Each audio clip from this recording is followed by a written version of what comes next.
Primeira Carta de João, capítulo 1. Desde o primeiro dia estávamos lá participando de tudo. Ouvimos com nossos ouvidos, vimos com os próprios olhos, tocamos com as mãos. A palavra da vida se manifestou bem diante de nós. Somos testemunhas oculares. Agora, sem floreios, contamos tudo a vocês. O que testemunhamos foi simplesmente incrível. A infinita vida do próprio Deus tomou forma diante de nós.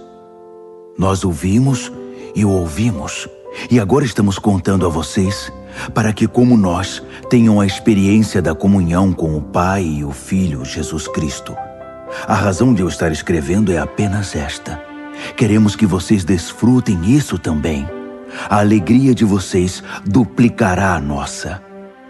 Esta é, em essência, a mensagem que ouvimos de Cristo e passamos a vocês. Deus é luz, pura luz. Nele não há nenhum traço de escuridão. Se afirmarmos que andamos com Ele e continuamos a tropeçar por falta de luz, obviamente estamos mentindo. Não vivemos o que afirmamos. Mas se andarmos na luz, como o próprio Deus é luz, vamos experimentar também uma vida de comunhão uns com os outros, enquanto o sangue derramado de Jesus, o Filho de Deus, nos purifica de todo o nosso pecado. Se afirmarmos que estamos livres do pecado, estaremos apenas enganando a nós mesmos. Uma declaração dessas é um erro absurdo. Mas se admitirmos nossos pecados e os confessarmos, Ele não vai deixar de nos atender. Ele é fiel a si mesmo. Ele perdoará nossos pecados e nos purificará de todo erro. Se afirmarmos que nunca pecamos, contradizemos Deus. Fazemos dele um mentiroso. Uma declaração dessas simplesmente revela nossa ignorância a respeito de Deus. Primeira de João, capítulo 2. Escrevo isto, filhos queridos, para orientá-los a não pecar. Mas se alguém cometer pecado, temos um amigo sacerdote na presença do Pai, Jesus Cristo, o justo. Quando Ele se entregou como sacrifício por nossos pecados, resolveu para sempre o problema do pecado. Não apenas os nossos, mas os do mundo inteiro. Esta é a forma de ter certeza de que conhecemos Deus da maneira correta: guardar seus mandamentos. Se alguém afirma, eu o conheço bem, mas não guarda seus mandamentos, é um mentiroso. Sua vida não combina com suas palavras.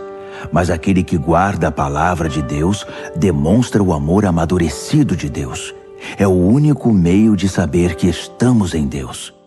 Quem afirma ser íntimo de Deus deve viver o mesmo tipo de vida que Jesus viveu. Meus amigos, não estou escrevendo nenhuma novidade. Esse é o mandamento mais antigo que temos, e vocês o conhecem muito bem. Sempre esteve implícito na mensagem que vocês ouviram. Mas talvez seja novo também, pois recentemente se manifestou em Cristo e em vocês. As trevas saem e a luz verdadeira começa a brilhar.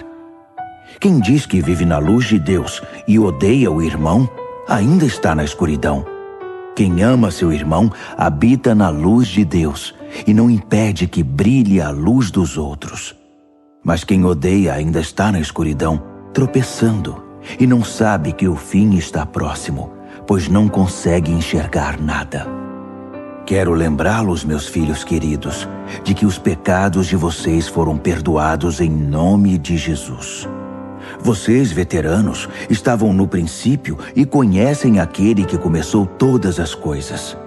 Vocês, iniciantes, conquistaram uma grande vitória sobre o maligno. Uma segunda lembrança. Vocês conhecem o Pai por experiência pessoal. Vocês, veteranos, conhecem aquele que começou tudo. E vocês, iniciantes, quanta vitalidade e força! A palavra de Deus floresce em vocês. Sua comunhão com Deus os capacita a vencer o maligno. Não amem os costumes do mundo. Não amem os valores do mundo.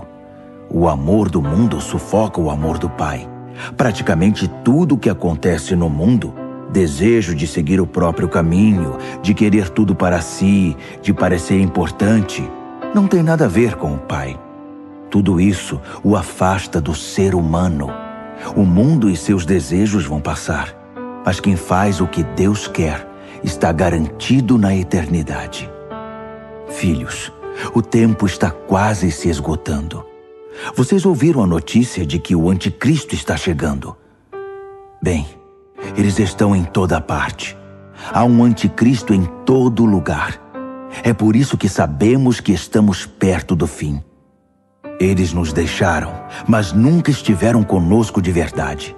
Do contrário, teriam se firmado conosco fiéis até o fim.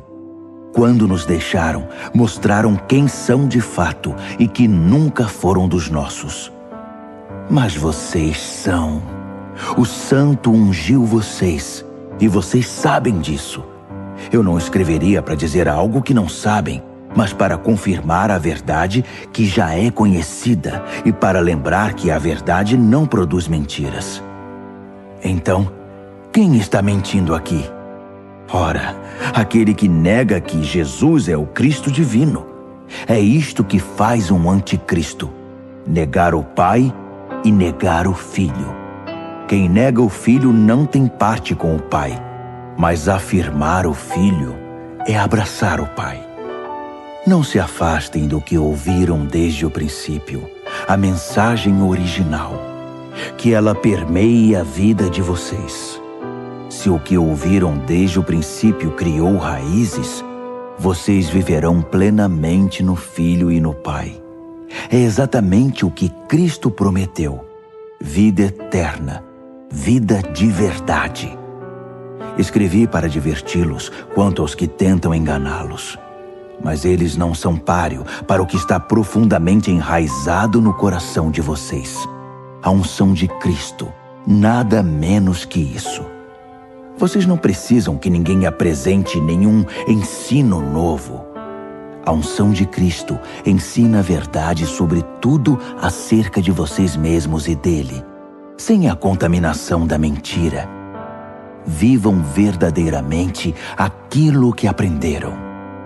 Agora, filhos, permaneçam com Cristo. Vivam plenamente em Cristo e estaremos prontos quando Ele se manifestar. Prontos para recebê-lo de braços abertos, sem motivo de vergonha e sem desculpas esfarrapadas. Uma vez que vocês estão convencidos de que Ele é correto e justo, não terão dificuldades de reconhecer que todos os que praticam a justiça são os verdadeiros filhos de Deus. 1 de João, capítulo 3. Que amor maravilhoso o Pai nos concedeu! Vejam só, somos chamados filhos de Deus. É o que realmente somos. Mas é por isso também que o mundo não nos reconhece nem nos leva a sério, porque não tem ideia de quem Ele é ou do que pode fazer. Mas, amigos, é exatamente isto que somos, filhos de Deus, e apenas o começo. Quem pode dizer como será o fim? O que sabemos é que quando Cristo finalmente se manifestar, nós o veremos. E então seremos como Ele. Todos os que esperam sua vinda devem estar preparados, tendo como modelo a pureza gloriosa da vida de Jesus. Os que não se importam com a vida de pecado fazem uma perigosa oposição à lei de Deus, porque o pecado é uma grande ruptura da ordem divina. Vocês sabem que Cristo se manifestou para eliminar o pecado. Não há pecado nele, e o pecado não faz parte do seu projeto. Ninguém que viva profundamente em Cristo vai fazer do pecado uma prática. Quem vive na prática do pecado nunca se voltou para Cristo, mas virou as costas para Ele. Por isso, meus filhos queridos, não permitam que ninguém desvie vocês da verdade. Quem age corretamente é correto, como o que vemos no justo Messias. Os que fazem do pecado uma prática são do diabo, o pioneiro na prática do pecado. O Filho de Deus entrou em cena para destruir os caminhos do diabo. Os que foram concebidos e trazidos à vida por Deus não fazem do pecado uma prática. Como poderiam? A semente de Deus está no íntimo do seu ser, fazendo deles o que são. Não é da natureza dos nascidos de Deus praticar e ostentar o pecado. Vou dizer como diferenciar entre os filhos de Deus e os filhos do diabo. Quem não pratica a justiça não é de Deus. Tampouco quem não ama seu irmão. Simples assim. Esta é a mensagem original que ouvimos. Devemos amar uns aos outros. Não devemos ser como Caim, que seguiu o maligno e matou seu irmão. E por que o matou? Porque vivia na prática do pecado, enquanto os atos de seu irmão eram justos. Portanto, não fiquem surpresos, amigos, se o mundo odiar vocês. Sempre foi assim. Sabemos que passamos da morte para a vida quando amamos nossos irmãos. Quem não ama já está morto. Quem odeia o irmão é assassino. E vocês sabem muito bem que vida eterna e assassinato não combinam. É assim que entendemos e experimentamos o amor. Cristo sacrificou sua vida por nós. Portanto, devemos nos sacrificar por nossos irmãos, não apenas por nós mesmos. Se você vê um irmão em necessidade e tem recursos para ajudá-lo, mas vira as costas e não faz nada, o que acontece com o amor de Deus? Desaparece. E é você que faz esse amor desaparecer. Meus filhos queridos, não vamos apenas falar de amor. Vamos praticar o amor verdadeiro. É o único modo de saber se estamos vivendo a realidade de Deus. É também o caminho para acabar com as autocríticas que nos enfraquecem, mesmo quando procedem. Deus é maior que nosso coração ansioso e sabe mais a nosso respeito que nós mesmos. Amigos, uma vez que isso foi resolvido e já não mais acusamos nem condenamos a nós mesmos, podemos chegar à presença de Deus com confiança e liberdade. Podemos estender a mão e receber o que pedimos, porque estamos fazendo o que Ele disse, o que o agrada. Uma vez mais, este é o mandamento de Deus: crer em seu Filho Jesus Cristo. A ordem dele é que amemos uns aos outros de acordo com o mandamento original. Se guardarmos seus mandamentos, podemos viver aquela vida plena, e Ele vive em nós. É desta forma que experimentamos sua presença viva e permanente em nós, pelo Espírito que Ele nos deu. 1 de João, capítulo 4. Meus queridos amigos, não creiam em tudo que ouvem. Examinem cuidadosamente o que os outros dizem. Nem todo mundo que fala de Deus vem de Deus. Há muitos pregadores mentirosos mundo afora.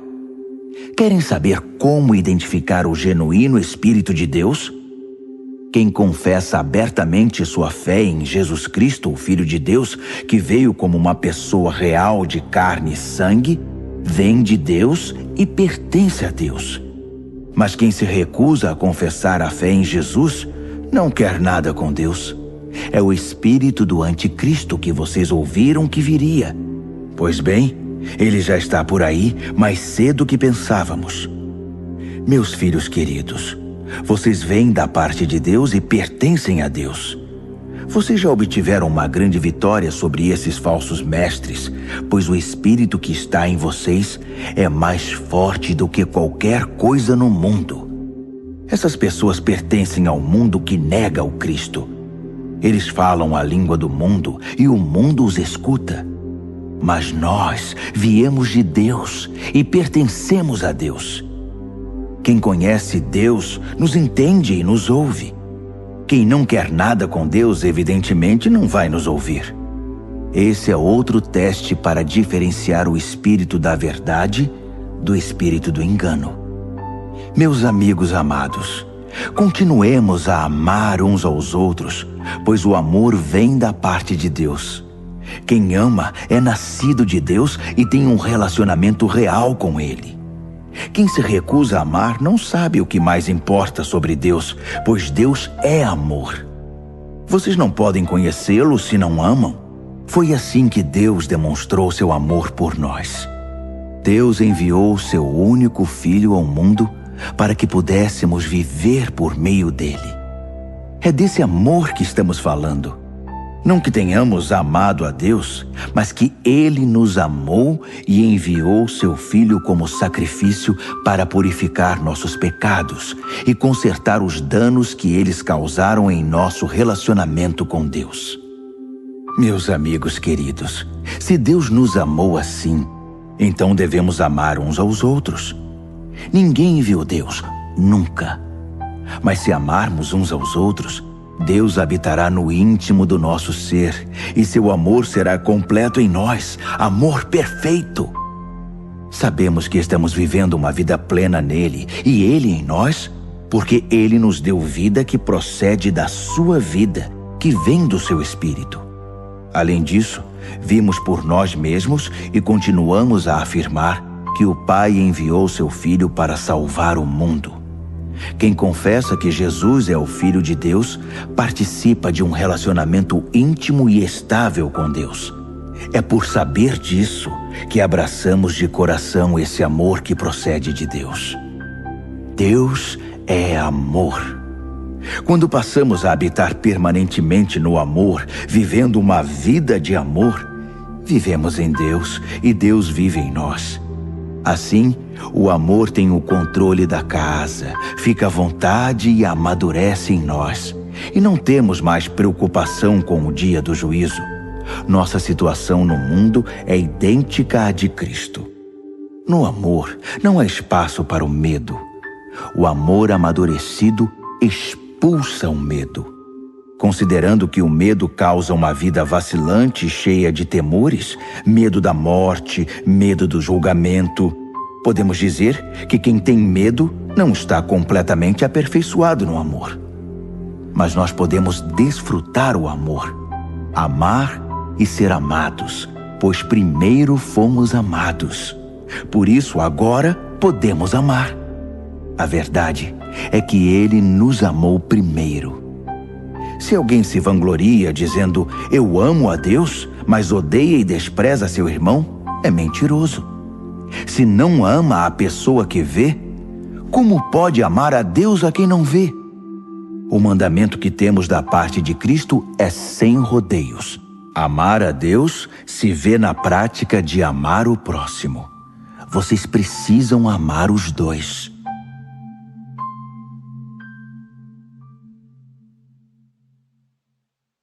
1 de João, capítulo 5. Quem acredita que Jesus é de fato o Messias é nascido de Deus. Se amamos aquele que gera o Filho, sem dúvida amaremos o Filho que nasceu.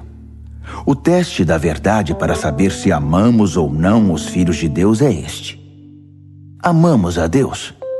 Guardamos seus mandamentos? A prova de que amamos a Deus está na guarda dos seus mandamentos, e eles não nos parecem difíceis. Quem nasce de Deus está acima da influência do mundo. O poder que põe o mundo de joelhos é a nossa fé. A pessoa que se põe acima da influência do mundo acredita que Jesus é o Filho de Deus. Jesus, o Cristo divino. Ele experimentou um nascimento que doa a vida e uma morte que mata a morte. Não apenas um nascimento físico, mas um nascimento batismal de seu ministério e de sua morte sacrificial. E em tudo isso, o Espírito confirma a verdade, a realidade da presença de Deus no batismo e na crucificação de Jesus, tornando essas ocasiões vivas para nós. O testemunho é tríplice: o Espírito, o batismo e a crucificação, os três em perfeito acordo. Se damos algum valor ao testemunho humano, nos sentiremos muito mais seguros com o testemunho de Deus a respeito do seu Filho. Quem crê no Filho de Deus, confirma no íntimo do seu ser o testemunho de Deus. Quem se recusa a crer, está chamando Deus de mentiroso. recusando-se a crer no testemunho do próprio Deus a respeito de seu Filho. Esta é a essência do testemunho. Deus nos deu vida eterna, e a vida está em seu Filho. Por isso, quem tem o Filho tem a vida. Quem rejeita o Filho, rejeita a vida. Meu propósito em escrever é simplesmente este: que vocês que creem no Filho de Deus saibam que, sem sombra de dúvida, têm a vida eterna. A realidade, não a ilusão. Na presença dele, temos confiança e liberdade para fazer nossos pedidos de acordo com sua vontade, na certeza de que ele nos ouvirá. E se temos essa certeza, sabemos que a resposta é garantida.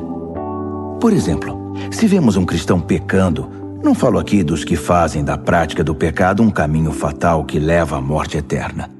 Pedimos a ajuda de Deus e ele nos atende, dando vida ao pecador cujo pecado não é fatal.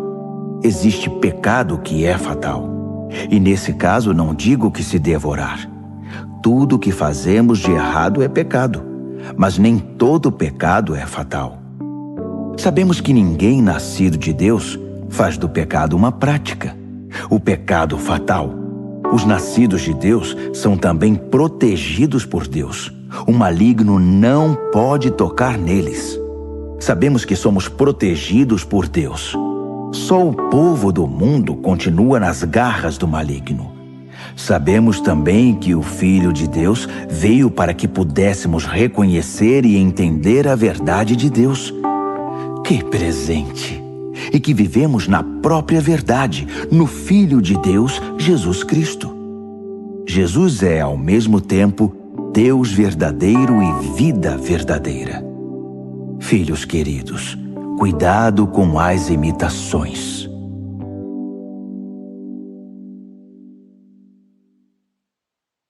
Segunda Carta de João. Minha querida comunidade, amo vocês de verdade, e não estou sozinho. Todos os que conhecem a verdade e permanecem conosco amam vocês. Que a graça, a misericórdia e a paz sejam com vocês, na verdade e no amor de Deus Pai e de Jesus Cristo, Filho do Pai. Não consigo dizer como estou feliz por saber que muitos membros da sua comunidade fazem de tudo para viver a verdade exatamente como o Pai ordenou. Mas me permitam lembrar uma coisa, e não se trata de um novo mandamento, apenas de uma repetição do mandamento básico e original. Amem uns aos outros. Amar significa seguir os mandamentos, e o mandamento que resume tudo é: orientem a vida pelo amor. Essa foi a primeira coisa que vocês ouviram e nada mudou. Há muitos charlatões de conversa suave pelo mundo afora. Eles se recusam a crer que Jesus Cristo foi verdadeiramente humano, um ser humano de carne e osso. Vamos chamá-los pelos seus verdadeiros nomes: enganadores, anticristos. Tomem cuidado com eles, para que vocês não percam o que nos custou tanto trabalho. Quero que vocês recebam a recompensa a que têm direito. Quem vai longe demais, a ponto de ir além do ensino de Cristo, está se afastando de Deus. Mas quem se apega a este ensino, permanece fiel ao Pai e ao Filho. Se alguém mostrar que não se importa com este ensino, não o convide para casa nem o hospede. Isso lhe serviria de plataforma para que ele prossiga em seus maus caminhos, fazendo de você um cúmplice. Tenho muito mais a dizer, mas prefiro não usar papel e tinta. Espero estar aí em breve e ter uma conversa franca com vocês. Será bom para vocês e para mim. Todos nesta comunidade irmã enviam saudações. Terceira Carta de João. O pastor, ao meu bom amigo Gaio. Amo você de verdade. Somos os melhores amigos e oro para que tenha êxito em tudo o que fizer e tenha boa saúde. Que suas atividades prosperem, assim como sua alma. Fiquei muito contente quando alguns amigos chegaram e trouxeram notícias de que você está firme no caminho da verdade. Nada me deixa mais feliz que receber notícias de que meus filhos continuam firmes no caminho da verdade. Prezado amigo, quando você recebe em casa os irmãos em Cristo, mesmo quando são desconhecidos, sua fé aparece na prática. Eles fizeram um relatório completo para a igreja aqui, um verdadeiro sermão acerca do seu amor. É um bom trabalho esse que você está fazendo, ajudando os viajantes, dando-lhes hospitalidade digna do próprio Deus. Eles se abrigam sob a bandeira do nome e não recebem ajuda dos que não são cristãos. Por isso merecem qualquer ajuda que possamos dar. Quando providenciamos cama e comida para eles, tornamo-nos companheiros deles na proclamação da verdade. Anteriormente escrevi algo parecido para a igreja, mas Diótrefes, que gosta de estar em evidência, deturpou meu conselho. Se eu for, estejam certos de que vou chamá-lo à responsabilidade por espalhar notícias falsas sobre nós. Como se não bastasse, além de recusar hospitalidade aos viajantes cristãos, tenta impedir os outros de fazê-lo. Pior ainda, em vez de convidá-los, ele os expulsa. Amigo, não tenha parte nessa maldade. Sirva de exemplo. Quem faz o bem, faz o trabalho de Deus. Quem faz o mal falsifica o que é de Deus e nada sabe sobre ele. Todo mundo fala bem de Demétrio. A própria verdade está a favor dele. Já combinamos, e vocês sabem, em não dar nosso aval de maneira leviana. Tenho ainda muito a dizer, mas prefiro não usar papel e tinta. Espero estar aí em pessoa e ter uma conversa franca. A paz esteja com você. Os amigos aqui enviam saudações. Cumprimente nossos amigos aí um por um.